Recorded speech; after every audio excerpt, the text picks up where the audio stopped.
Tears streamed down Prince Harry's face as King Charles erased his final royal role, leaving him with nothing but a title and shame. In a move that shocked even senior Palisades, King Charles has officially stripped Prince Harry of his last remaining royal responsibility, backed by a sweeping legal reform aimed directly at reclaiming the monarchy's integrity. For the first time, we reveal what this new law entails, how it blindsided Harry, and why insiders say it's the final nail in the coffin of his royal identity. Was this a long-planned punishment, or a desperate act to save the crown's reputation? Stay with us, because the truth behind this cold royal cutoff is far darker than anyone expected. Before we continue, please hit the like button, subscribe to the channel, and turn on the notification bell for updates. Under the cold gray clouds that loomed over London's skyline, an announcement dropped like a thunderclap. Not from a press aide, not from the tabloids, but directly from Buckingham Palace. Prince Harry, once cherished, once revered, had been officially stripped of his final ceremonial and honorary role by King Charles. This wasn't just a simple administrative formality. It was the last tie severed between father and son in a saga that has both captivated and divided the world for years. For many, it was the final act in a painful royal drama. But for Prince Harry, this wasn't just a headline. It was personal, public, and devastating. Behind closed doors in Montecito, insiders say he broke down when he heard the news, pacing, clenching his fists, reportedly asking aloud, "Is there anything left of me that's royal?"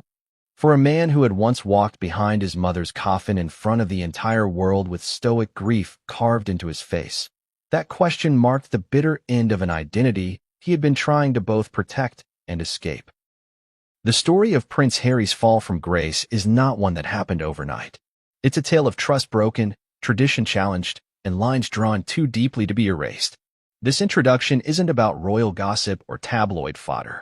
It's a deep, human look into what it means to lose the last piece of a life you were born into, and how one decision by a father, now king, could reduce his son from his royal highness to just another celebrity in exile. Rewind to a time not too long ago, 2012. Harry was in his prime, lauded for his military service in Afghanistan, celebrated for launching the Invictus Games, and admired for his charm that carried echoes of his mother, Princess Diana. Even as he joked with journalists or danced at royal galas, he had substance beneath the spectacle. Many believed he was the only royal who truly understood the common man. His future, though unconventional, looked promising. But in a matter of years, that promising trajectory spiraled into chaos. In 2020, Harry and Meghan made a historic announcement that stunned not only the UK but the entire Commonwealth. They would step back from royal duties. Not just reduce them, step back entirely. Megxit was born. Many saw it as a bold move toward freedom and independence. Others called it betrayal. And so began the unraveling.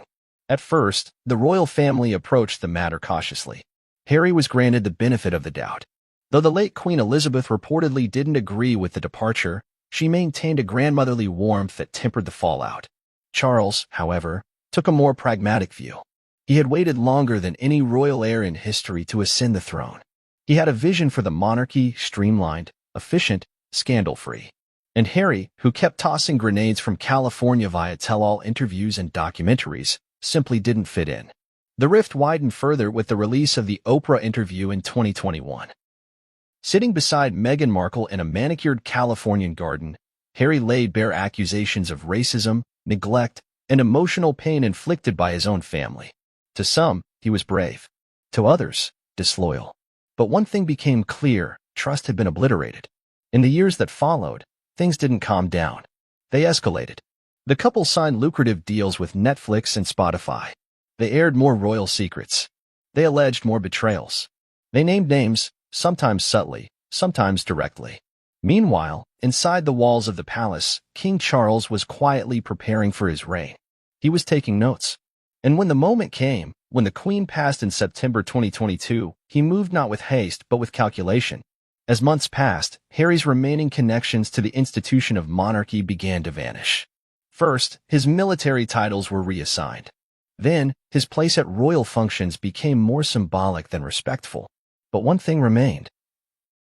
A ceremonial role he had clung to, unofficial but honored, his honorary association with several charities linked to the royal household, and his status as a